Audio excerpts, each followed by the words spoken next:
Welcome and thank you for joining us. This is Supply Chain and Data in Cannabis 2.0. I'm Aisha Alves with FlowerHire, and I wanted to first of all say thank you to FlowerHire as well as C-Lab for co-sponsoring this event, allowing us to bring together such a great lineup of speakers and experts, and also to enable us to reach a greater audience. So thank you. With us today are Devon Richardson, founder of D&CO Advisory.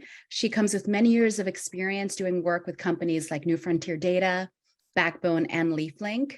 Hi, Devon. Hi, everyone. Thanks so much for having me. Great to see you. Katherine Lagow, who is president of TrueGreen Global, the industry's first smart packaging technology company. Thanks for joining us, Katherine. Yeah, nice to be here. Thanks for having me. And of course, we've got Matt Kurtzman, founder and CEO at Canold. Canold provides customized business analytics and intelligence across every point of the cannabis supply chain. Matt, thanks for joining us. Thanks for having me. Really appreciate it. What I wanted to do before we jump in is, just give you everyone some background here. So like I said, my name is Aisha Alves. I am client services manager with FlowerHire. FlowerHire is an executive search firm that deals specifically in the cannabis industry. I oversee a lot of our talent search on the East Coast, but of course also focusing on Florida market where I am located. And one of the things that I love about doing this work is bringing together people like this panel here to share their experiences, share their knowledge, because all of us who are in this industry, of course, come thirsty with so much curiosity and wanting to do better. So again, thanks everyone for joining. What I want to do today is really open up this topic, right? Within the industry, we talk a lot about the idea of Cannabis 2.0. And that being the next stage of maturity and evolution of the market, especially when it comes to the actual operators and them figuring out what it takes to have staying power in this industry. And one of the most exciting aspects of this evolution is now we have this growing ecosystem of ancillary companies thriving as they support the license holders and their operations. So anything from talent and HR partners like FlowerHire, or people who provide lighting and grow supplies, and of course to a whole range of software and tech solutions for every aspect in the industry. And so with that in mind, I'd like to hear from all of you. How do you think leveraging data, particularly the platforms that you work with, how do you think that these things play a part in helping cannabis operators stay profitable in this new and super competitive environment? Matt, if you don't mind, I'd love to have you kick off this discussion. Yeah, for sure. Well, it's a really great question. And the way that I think about it is kind of as follows. So the first thing to start is that cannabis and data and the combination of the two is really novel. And the reason that it's novel is because there is no other industry that every licensed operator inside or participating in that industry, inside a given market, is compelled to track everything about their operation in a standard format. So here you have literally every participant in a given space tracking everything what they do, every plant, every inventory movement, every harvest, every retail sale, every wholesale sale, every lab test. Literally everything is tracked by everyone in the same format. This framework does not exist anywhere else. And from a data perspective and a data guy, this is an absolute gold mine. Now, the problem, or the opportunity, I should say, is that it's really cumbersome to access all of this rich data. And this data is coming from the Leaf data systems and the BioTracks and the metrics of the world, which the regulators are using to track everything. And by being able to, what I like to call, liberate the data from the back end of these platforms, you can then centralize this data and then tell a beautiful narrative about optimization and waste reduction and making sure that operators across the entire supply chain have this beautiful visibility into their operation that using the standard reporting functionality of a lot of these platforms becomes pretty difficult. So when you have this framework of all of the data sitting in a place that it is fairly relatively easy to access, once you can do that, you can do tons of things about optimization, waste reduction. And you said it really elegantly. We're in this rebalancing right now. There's price compression, there's consolidation, there's oversupply, and operators are looking for a way to find an edge. And by taking the data that they're already capturing and transforming it into insight is a really powerful way to create that edge, reduce waste, kind of trim the fat. It's all Yeah, about, Devon, you want to jump in or me?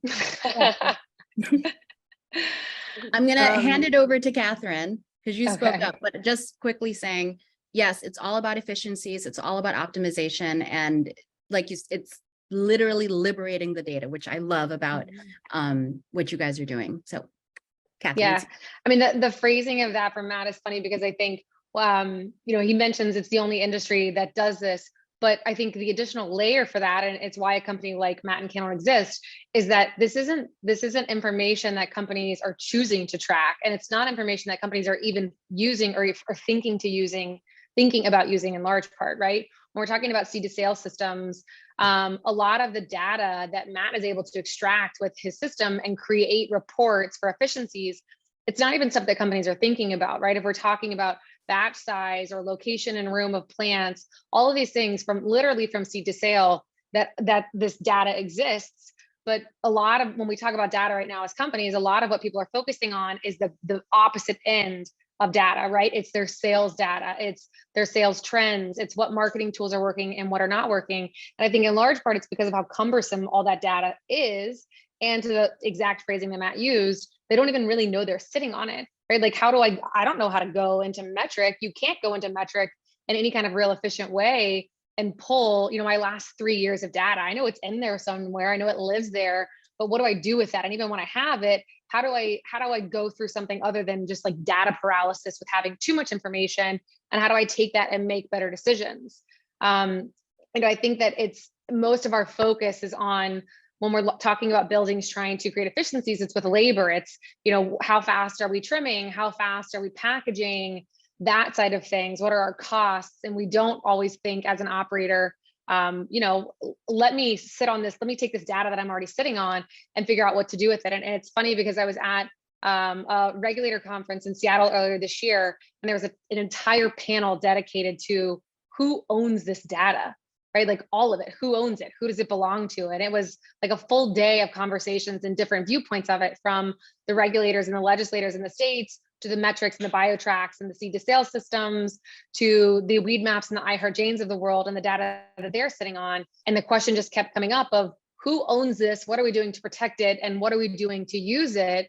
Because we're just now entering the world in this industry where data is starting to drive not just decision-making, but also like new companies and partnerships and mergers and strategic alliances and all of that within space, right? Data is just now starting to do that. And you're just now starting to see all of these questions pop up of, wait, is this mine or is this yours? And can you sell this to them? And who does it belong to? And I'm sure, Matt, you've had to deal with all of this, but it's interesting to see people finally starting, even in just like contracts with vendors, for the first time ever, starting to address data in these contracts in various clauses. Yeah, and I think another point that data really helps is perspective collectively, right? I think that there have been people that they've had ways of doing things for a very long time and it's worked, but there's a lot of volatility in our markets. And as we see new markets coming online and that maturity coming into existence, there's a lot more changes that need to be considered. And that data is that source of truth to really gain that perspective. I think, and that's across the board, from operators down to retailers, what are they focusing on as their core product line, down to who is their core audience as a retailer that they're trying to get into their stores. And retailers specifically, as an example, There's a lot of focus on how many sales can we have to drive revenue. There's a race to the bottom, and you're caught in this rat race of just constantly being on sale. But how do we actually focus on a new customer? How do we really pivot and find out who's in our area? How do we get them in our stores? What are the products that would target those specific demographics? But that takes a lot of data. That takes a lot of focus on really understanding what that looks like to be able to adjust your strategy. And, you know, it's hard to do that manually. So it's important to find the proper partners with easy access to data that really gives you those actionable insights. So. And, you know, which is why I think this is such a timely discussion. Every day there are more and more players in the space, and we'll get to this question a little bit later, but there is so much data out there and so much mining that can be done in terms of really using that for good. So thank goodness you've got good people like you on the job. Let's talk about supply chain now. And I think that obviously these two go hand in hand. Across the country in this day and age, we have seen a lot of challenges due to the breaking down of supply chain in almost every traditional market, right? Like it's still happening every day we walk into the store. Cannabis is obviously no exception to this. And I think we can all agree that there is, you know, room for improvement, room for better efficiency in the supply chain on both the vertically and the non-vertically integrated sides of the market. Obviously, those are dynamically very different. But how do you feel that data plays a different role in each of these models? Devon, I'm going to hand this off to you. Yeah, it goes back to something similar I just said, but data is really your source of truth when you need to pivot. And I think that's the one thing that cannabis operators do the best, or that they need to focus on doing the best, is to pivot. You know, it's moving to higher margin products, right? It's moving into different products. So if you're an operator, as an example, if you have the proper software, supply chain software that provides real-time COGS, demand planning, you can actually adjust and make those adjustments quickly. So, you know, I've seen it in other markets where there's a shortage of biomass, or there's a shortage of distillate, and there's a huge volatility in those pricing. So how do you actually take advantage of that and plan for that? Do you move away from certain products, or do you actually start providing, you know, distillate to a market that needs that gap filled? So it's incredibly important to have those gaps filled so you can pivot quickly and adjust as the market changes. Yeah. And I think, you know, there's like a weird tie-in between all of these kind of like disintermediated sets of data that we're talking about in this space, right? You've got supply chain generally, as we're talking about procurement and non-cannabis materials, right? And COVID has been a disaster for that aspect of it. But let's, you know, put a pin in that, because that's really not anything that's in any of our control. And data doesn't necessarily fix that issue, right? It's more an issue of when are we ordering and how are we ordering and why are we ordering, which, to Devon's point, you know, there's this other set of data in the wholesale facilities, and then there's this other set of data from a consumer standpoint.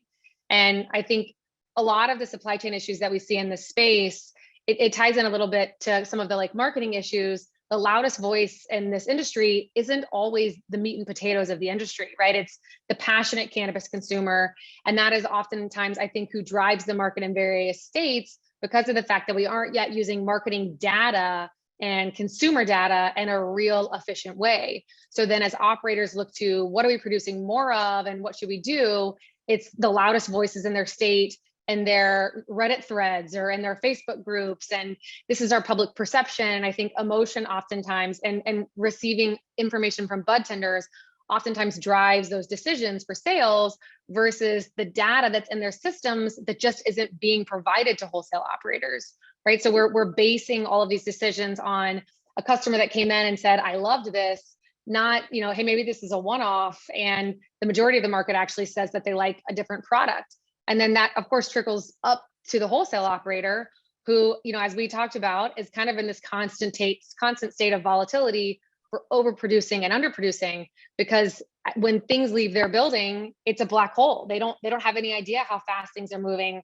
how slow things are moving, what's doing well, what's not. So they are living in this kind of constant state of producing based on feedback, not producing based on data.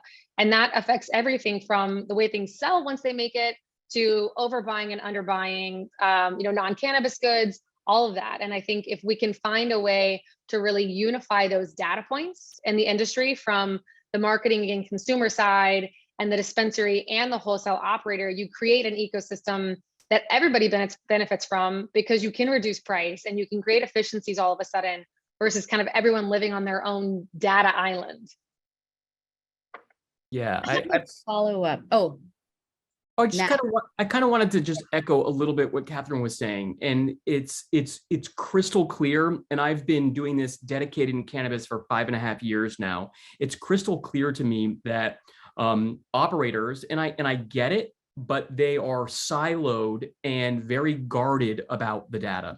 And what that prevents is this like democratization of data. And obviously, like, there's some data that's sensitive, and like, you're not going to share payroll data with people and things like that. But the value of the movement of data outside of the people that own it is so valuable for this collective community of decision making. And part of what I judge my own success on is how well I can evangelize about the power of this like democratization of data and making it available for everyone. And I just wanted to kind of like hone in real quick on this like supply chain framework. Supply chain, constantly people are thinking about the movement of goods, but also supply chain is the movement of money and people and information. And when you really think about it as this like larger construct of like efficient movement across things that are tangible and sometimes not necessarily tangible, it becomes a larger, the importance of understanding who the players are and how they all work together is so important. Because if everyone doesn't have the same type of forum or platform to be able to move this data around in efficient ways, but also move the products around and the money around and the information around, people are held back. And I think that constraint is part of what creates these rebalancing cycles that we're going through right now. Yeah. With all that being said too, and I do want to go a little bit back to this idea of the vertical versus non-vertical, because me personally being in Florida, the majority of people that I deal with are part of these large, vertically integrated operators. And it's different because if you have, a company where that's not the case, and they're seeing the data and they're seeing that what they need in their store is going to be different next season or next month, then they can pivot and go to a different supplier or, do something different in their supply chain to react to that data. In a vertically integrated situation, where are they going to pivot to if their supplier never changes and the retail store that they supply to never changes? What is their value? What is the value that they can extract from using this type of data and platform? Well, we should distinguish though that vertically integrated in Florida is not the same as vertically integrated in most states, right? In most states, you can have cultivation, processing, and one dispensary out of 200 dispensaries. So you might be vertically integrated, but you're still selling to almost everyone you're selling to is not within your vertical. So some of those efficiencies exist, right? Like within your own dispensary, you can see sell-through rates and you can understand that. But going back to data, and I know Devon can probably speak to this largely, we see huge discrepancies between trends and consumers in the same state, right? Cincinnati and Columbus don't consume the same. They don't consume the same flavors the same. They don't consume the same strains, the same products. There's a massive difference, right? We see age demographics, and gender and age and experience likes flower and non-experience likes flower, but then in different areas, that's totally different. So if you're a vertically integrated company and you have data from one dispensary, that's a data point of 300 in a state or even 100 in a state, you're using data that's incorrect. You're making assumptions that are not correct. And Devon, I know working with New Frontier, you guys probably see this a ton, right? But the idea that, and I do think that this is something that comes up a lot, right? If you're vertically integrated, then these things don't matter to you as much. Well, I mean, to a degree, they're oftentimes worse because you have a data point that you think is useful, but it's not a sample. It's not from a sample size that's relevant.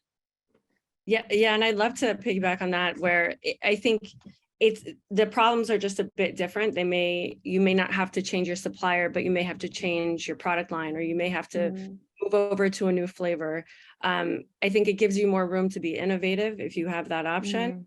But it's just a different set of problem, but the data is still very relevant. It's just a different picture, right? Like, what Katherine was saying, where your retail shops are located could tell a completely different story, even though it's in the same state. So speaking of retail shops, I do want to move on to, our next question, which is, brands and retailers are obviously the most visible entities of the business. And, in cannabis, when you're dealing with a range of products where you have something as delicate as flower, and then, all that whole range all the way up to these categories that are growing and changing so quickly, like edibles and infused bevs, it's super important to know when and where each product needs to be on the shelves, to your point.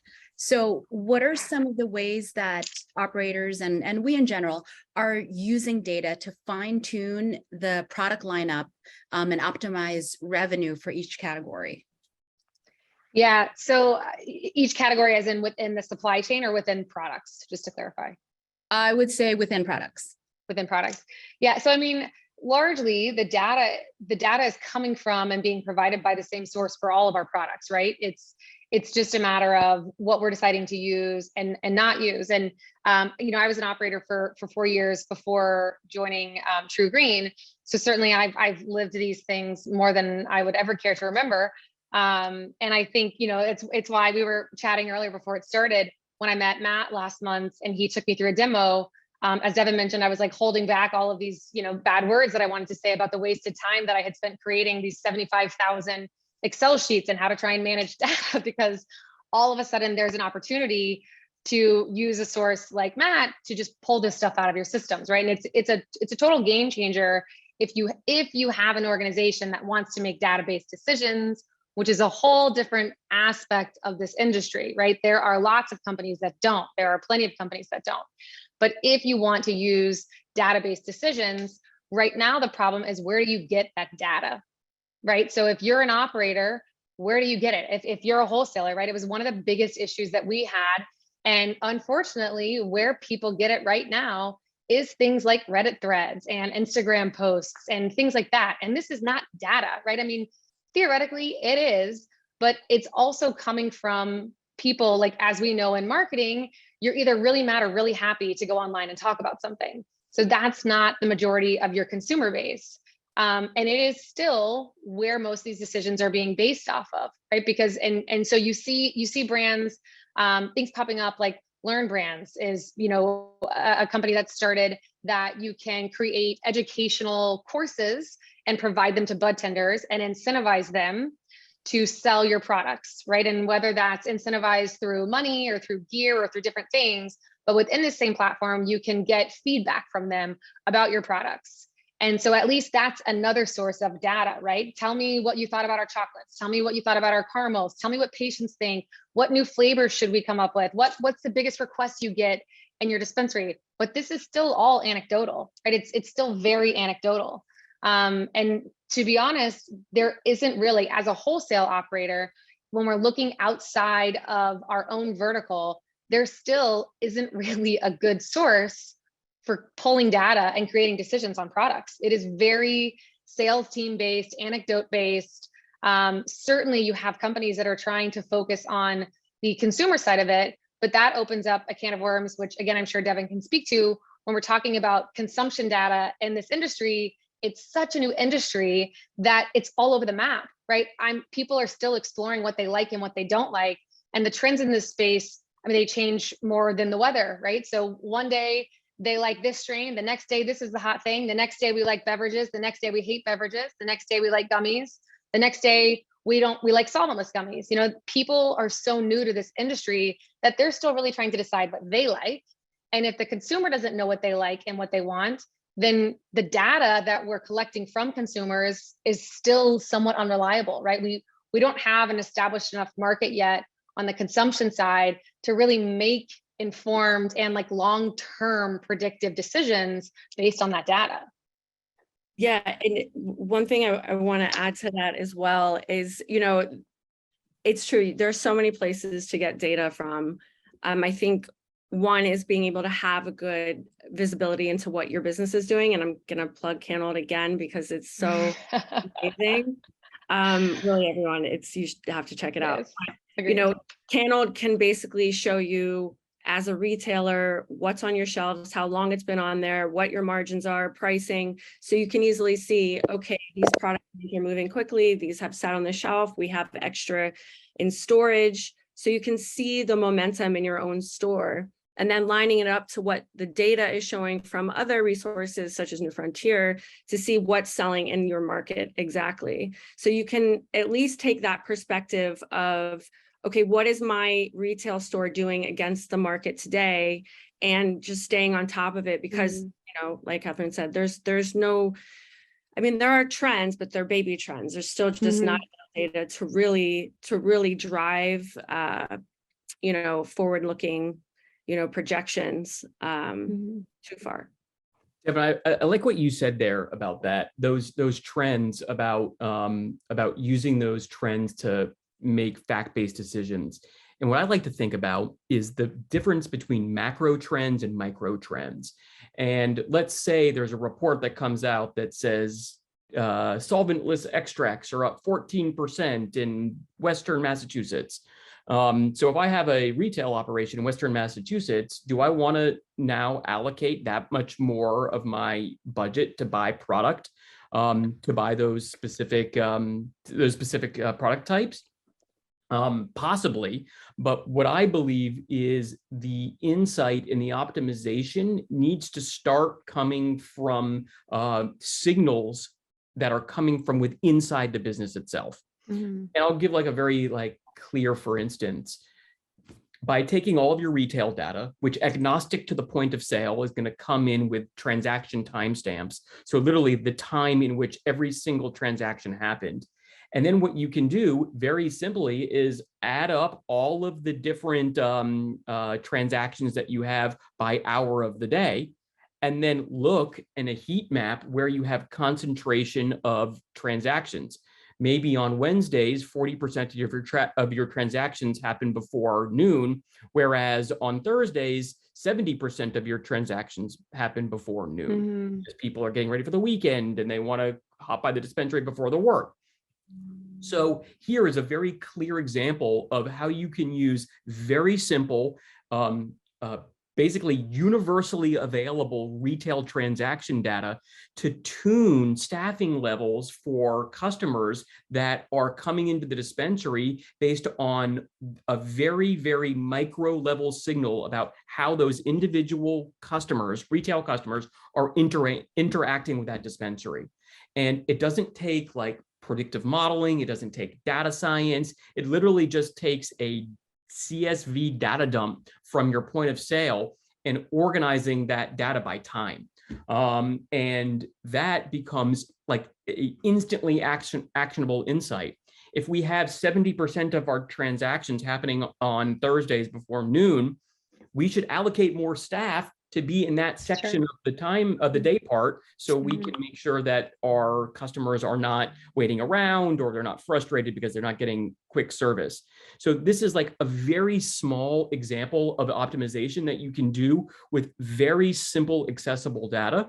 And it's so much more, the benefit is so much more clear and easy to access rather than making a decision off of a macro signal about what the general trend of the industry is doing, or a specific category or a specific brand. So I always guide the folks that we work with to really start small and simple with data that comes from inside of the walls of your business, data that you can control and be able to really tell. And I like, Katherine, your storytelling framework or concept, the narrative, the story that you can tell with the data. If you're telling it from data that you have complete control over, it's much more useful and beneficial, in my opinion, than starting at a macro level and going down. Yeah. Yeah. I mean, and that I think is a really important distinction as we're talking about data and decisions. One is you're using quantitative data points, and one is you're using more qualitative data points, right?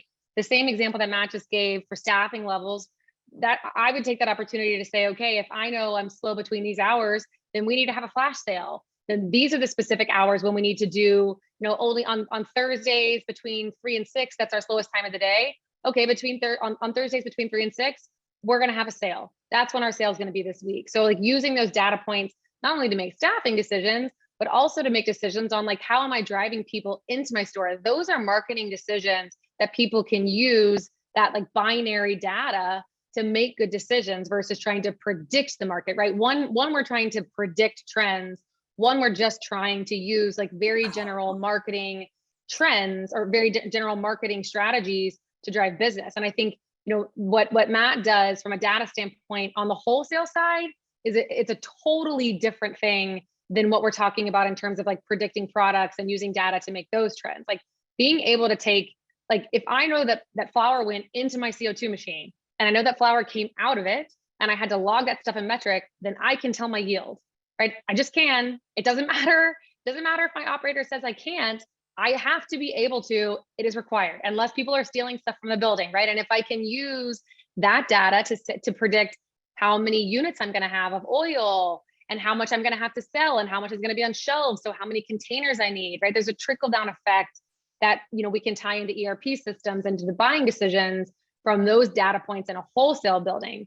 But again, we're talking about the operations of that wholesale building, not the decision making in terms of what products are we making. So, partnering with companies like you or other companies that are out there that are providing these type of data solutions, are you getting pushback from the operators? Like, if you're, obviously there's a myriad of benefits and good reasons for them to invest in this type of solution, because it's going to make their business better in the long run. Even in the short term, they can see immediate results. But it is an extra investment on their part. It's just like they have to pay their water bill or, pay their payroll. Number one, what are operators saying when faced with the decision or to invest in this type of solution or not? And are there some tips that you guys can share in terms of, how to really get people on board and understanding that really owning the data is the key to the next step? Yeah, I can speak to that because I live this literally every day. And there's two pillars of pushback that we get. Pillar number one is this data is super valuable. And if I get rid of it, it is going to disenfranchise or disadvantage me and benefit somebody else. People have this kind of mental framework that there is a intrinsic value to the data, and there absolutely is, but it comes along with this guarding. People feel that if I get rid of my data, then all of my secrets are out in the open. And if someone knows all my secrets, then they compete against me. And part of what we have to help teach and articulate is that you don't have to share everything. And when you are sharing it with trusted third parties, you can read very clearly in the dotted lines. What are they doing with that data? Are they selling it? Are they aggregating it up and creating market level briefs, or are they not selling it or not doing anything with it except for transforming it into insight? So there's this talking operators off the cliff of the negative thoughts about sharing data is really important. And then, as you said, the other piece is, okay, it's an investment, right? And the other conversation that we have, the second pillar is ROI. What is the return Mhm. on the investment? How do I think about data with, how do I spend money to make money? And for us, it's a very simple narrative. There's two ways to think about it. One is just this automation of analytic workflow. I can guarantee literally every single operator on this call right now has either themselves or someone on their team is spending an hour a day or a day a week or a week a month sitting in front of their point of sale and their seed to sale and their state tracking and their environmental controls and pulling like CSV data dumps out from those platforms. And then they're sitting inside of those CSV data dumps and running pivot tables and VLOOKUPs and all of this like data munging inside of Excel, which takes so much amount of time.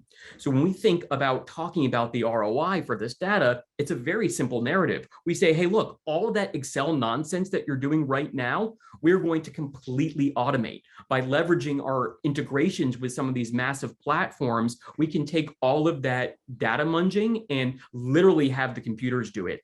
And now you have all of this time that you used to spend on VLOOKUPs and pivot tables that you can use on larger value added items. The retail manager who's buried in Excel can now spend some time on the floor and looking at all of her customers and understanding what they are doing.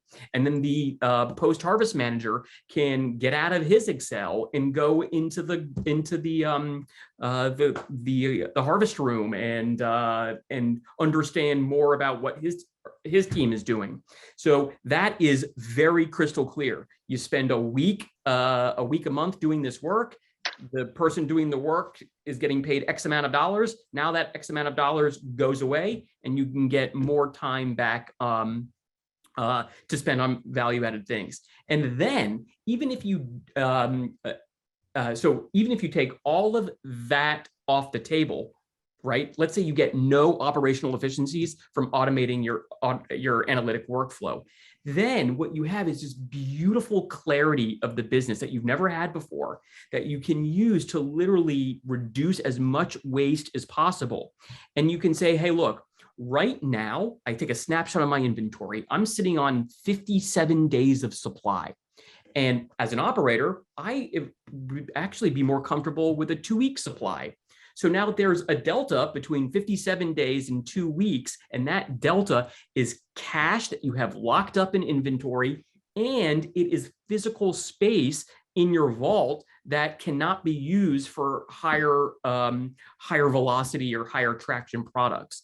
And by seeing this, you can then further reduce your inventory carrying costs, reduce your vault space that's allocated to slow moving and obsolete inventory, and further optimize.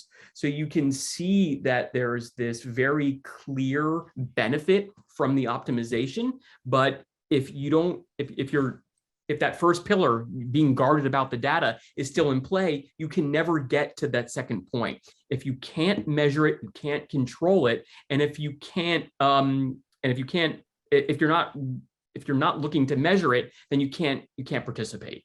So this is the narrative that we have to talk to operators about, to say, hey, look, relax your guard from the data, enjoy the incremental time that you get from automating all this analytic workflow, and then further enjoy this beautiful clarity that you get into the business that you've never had before, and then use that to make action, fact-based decisions about your business, reduce waste, and cut fat. There's a third pillar, and that is the cost of making a huge mistake, right? So if we don't have the right data and if we don't know what we're doing, then that's the quickest way to burn cash. And I think we see that more than ever because, people are making decisions incredibly fast, and they're doing data analysis, but they're doing it by manually counting things on a shelf, or they're manually going to a whiteboard and trying to understand what has been rubbed out, right? Like it's already happening, but it's the data analysis is happening at such a painful manual task that you're spending a ton of money through the manual actual labor. Then you're actually increasing your risk factor, because if that brushed out 0 was actually an 8, you could completely screw something up, right? Whether it's in an SOP or you need to order X amount of units for packaging. I've heard it time and time and time again. And this could be hundreds of thousands of dollars, right? Just like that. So I think that the cost of a mistake is a bigger concern than even the optimization and the amount of money that can be brought in addition, rather than what could be at risk. Yeah. And it's funny because, to Devon's point, if you speak to an operator who has made that mistake, they don't need to be explained the benefit of data. But if you speak to an operator who hasn't made that big mistake, they don't see this as anything but dollar signs. I mean, I can tell you that there are so many things that if you told me I could reverse the clock 3 years and avoid doing probably having two things happen at the company, I would say, I don't care what the price tag is. Tell me how much it costs. We will implement it. We will do it. Because, to Devon's point, everything was being done in Excel. And what's the problem with this? As Matt knows, if there's garbage in, there's garbage out. So if people are manually typing stuff, and there are inevitably errors, because we are all human and human errors happen in data and counting more than anywhere, then I'm now making decisions based on incorrect data points. So I think it is, if you can always tell when you're talking to somebody if they've made that mistake, right? If you've done that one that cost you way too much, and it isn't always financially, it's often, we had to lay some people off because we had to fix this whole aspect of the business, or it just took you 40 hours to get it fixed, whatever it is. Everybody's version of that is different. But I think that, as we talk about that, and, to kind of go back to your question, Aisha, in terms of what's the response you get, I think that from the outside, one of the biggest misconceptions of this industry is that everybody's just rolling around in cash, right? I don't know of any companies, I don't care if you're the top MSO or you're the smallest mom and pop in the company, and not that this is a conversation about 280E, but nobody is rolling around in cash, right? Everybody has tight belts, and everybody is trying to figure out how to reduce their turnover and how to participate in this climate right now, right? It's just, I don't care who you are. So the first question is always, how much is this going to cost me? Because that is the first question that their boss is going to ask. And it's the first thing they're going to need approval for, is how much is this going to cost me? So, one of the big things that we did to broach that subject is we just flat out made an ROI calculator. Tell me how many units you move a month. Tell me how many hours you spend a week counting inventory and reconciling inventory and doing these 3 different tasks. I can tell you how much you're currently spending on labor, and I can tell you how much you would spend on labor using our product. And obviously the delta there is minus the cost of the product. And when you spell that out for people, it becomes a lot easier, right? But it is, you really do have to be able to articulate what is the short-term benefit, because so many people, they're going to say to you, I'd love to use their services. I would love to understand which area of my greenhouse I should plant mac in, because based on the microclimates in that greenhouse, it's going to survive better there, and the THC levels are going to be higher there, and this is going to be higher there. But the cost of your platform is more than my payroll, and I can't afford that, right? Or the cost of your platform, and I'm not saying it is, by the way, Matt, I don't know how much your platform costs, for the record. I didn't mean to paint that as some like astronomically high number. But my point is, everybody's budgets are so tight that if you're going to impact somebody's P&L, you have to be able to explain very clearly to them where the short-term benefit is. And I think differentiating between that short-term benefit and long-term benefit when we're talking about data is one of the biggest barrier to entries with companies right now, getting their data programs or their ancillary software implemented with companies. Because everybody's just kind of waiting for their budgets to loosen up a bit to talk about, if I get it in 6 months, that's great.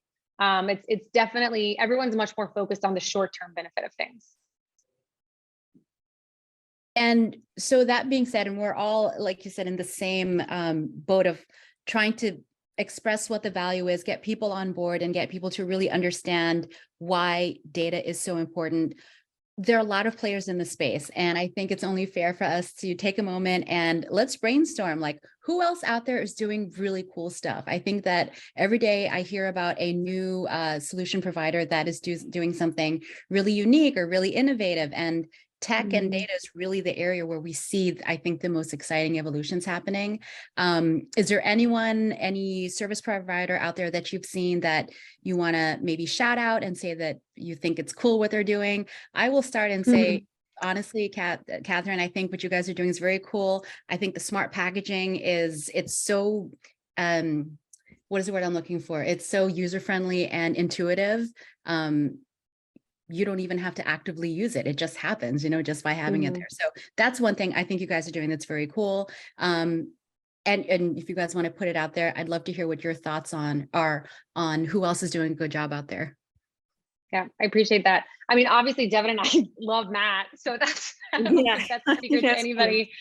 I mean, I'm telling you, when I first had my first meeting with Matt, I really was like banging my head against the wall, thinking of all of the wasted hours I spent and all of the people whose time I probably wasted trying to just deduce things that he's pulling out of metrics. So I think that the area that we're really starting to see, I think, grow in a more focused way is the ERP systems.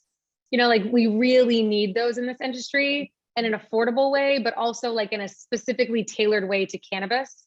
And, a large part of why we don't have these, I mean, everybody on this call knows so many of the things that make running a business easier don't exist in the cannabis space because there's the barrier to entry of the word marijuana, and companies don't have systems that are adaptable to cannabis yet. So I think in the last year or so, we've really started to see some new ERP systems or existing ERP systems start to create more like cannabis specific ERPs, because this is not a business. I mean, this is unlike any industry in the US, right? There's really nothing, maybe you could say beer and wine, but even that is a totally different business model. So having those ERP systems as a business tool that are tailored to how this industry functions and how the supply chain works and how the operations work, I think is one of the biggest assets that this industry is starting to develop, right? The more money that has felt comfortable investing in the space, the better these systems get. And I do think that that's definitely one that we're starting to see, still big price tags, but at least it's a big price tag for something that is 95% right for you and not a big price tag for something that's 60% right for you, which is really where we've been living the last few years. Yeah, and to that point, I was thinking on the same page with you, Katherine. And I think we're also seeing them start to cross over different verticals. I think there's been a lot of ERP systems that have focused mainly on cultivation or manufacturing or distribution, and we're seeing them start to do a better job across each component of the supply chain, and going to touch vertical as well, because there's a lot of vertical companies that can't necessarily use one ERP because they do well in this area, but not this area. And that's part of why it becomes such a mess, where I think maybe partnering with people might be a great option for many to just solve problems for the industry, because I think there's just so many issues.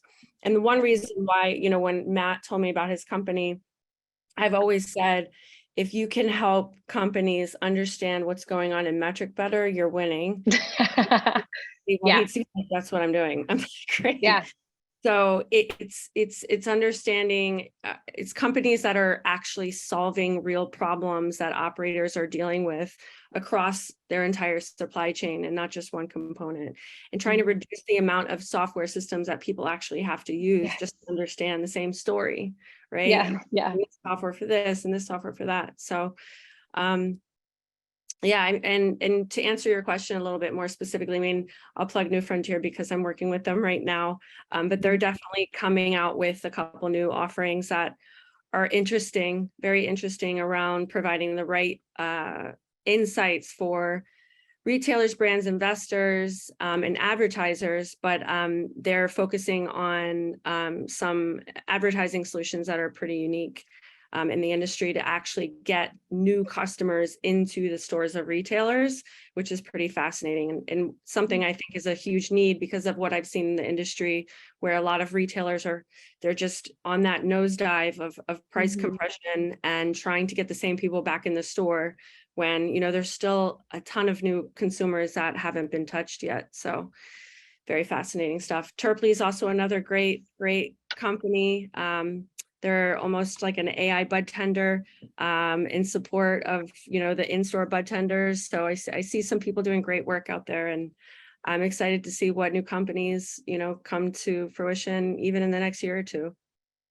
Devon, Yeah. you stole my plug. I was going to say same thing. Same thing. I think the retail arena is really like a place where we're seeing a lot of really cool and useful stuff coming out, like everything that we're seeing for like POS, loyalty programs, like and payment processing, like all of these problems that are so unique to cannabis retail. I mean, we're seeing a lot of cool stuff out there in terms of like how to overcome those. And of course, I was going to talk about Terply too, because Eric, I know you're on the chat and I know you're enjoying this conversation. But yes, I love what they're doing. And Matt, I bet you didn't know that you were walking into a fan club when you joined this webinar. I mean, he should have known. I think so, because I'm pretty sure he got recruited into the fan club. Okay.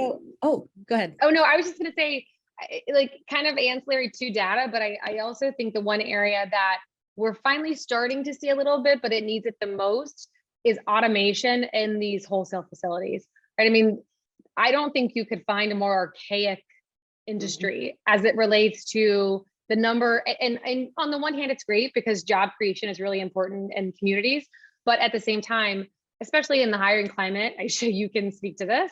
I mean, the turnover rates in these buildings are astronomical. It's crazy, right? So you have automation and everything from, tomatoes to traditional farming to manufacturing all over the world.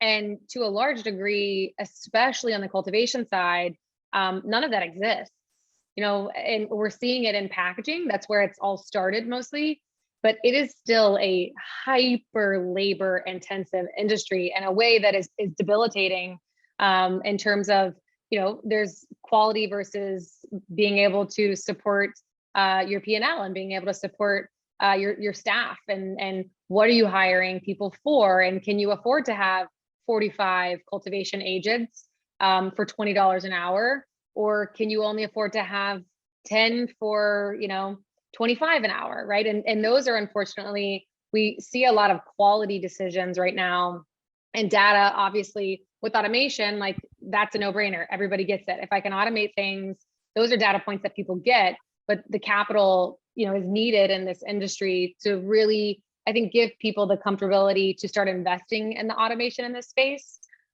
which of course helps from that angle too. So not totally data, but I think it's a data point that people get and that they have the appetite for. It's just, there's not a lot of innovation on the automation side yet.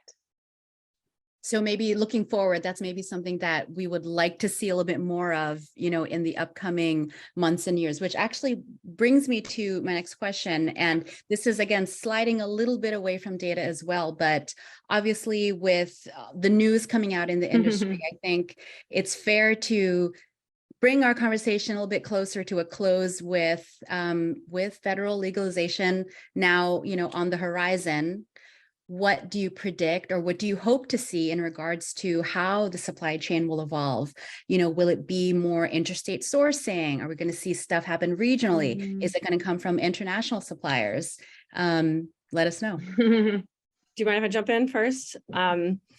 So I have some strong opinions on this in general, but I think obviously interstate commerce has to happen. It's going to come. I really hope that it's done in an incredibly thoughtful way. It's important to keep operators alive, that they have access to other markets, but it's also important to actually have that a bit controlled to make sure that we're not killing the smaller operators and that they have an opportunity to adjust and position themselves accordingly. Obviously, the MSOs are going to have it hard when they have invested a bunch of money into the different markets, their assets. But we know it's coming, and I just, I don't have all the answers around that, obviously, but I think opening it up to a regional based solution is probably the best next step, rather than obviously opening up the entire country and having it free for all, is the best way to approach things, to understand the impacts of each market and giving people time to actually adjust their business. I really think looking internationally, I've been focused heavily on understanding the importing exporting world, what markets are coming online, who's getting set up for an import only market, who's getting set up for an export only market is fascinating. And I think the US should allow for exporting because I feel like the US is losing its position to participate in this, the global supply chain. One of the areas that I'm hearing is that it's challenging for operators to get the quality they need between countries, right? So if there's an opportunity, albeit it might be at a higher price point because you're not going to be able to compete with the pricing in Colombia, as an example, the quality might be better. There's an opportunity there. I don't think that we should be looking at importing because we have enough product here to do. But I think there's a unique opportunity to participate by exporting that I think the US is missing the boat on majorly. Yeah. Yeah. And I think just to kind of piggyback on that, I do think it's important that we distinguish between interstate as a legality and interstate as a distribution function, right? Because I think we often talk about cannabis and, why don't we just open it up like alcohol? And there's two aspects to that, right? Like, I think a lot of people forget that there's no federal drinking age. The federal government doesn't tell us we have to be 21. It's state by state by state. And they've all written and changed their own rules using interstate commerce, right? Louisiana, you don't get your highway funds unless your drinking age is 21, right? Things like that.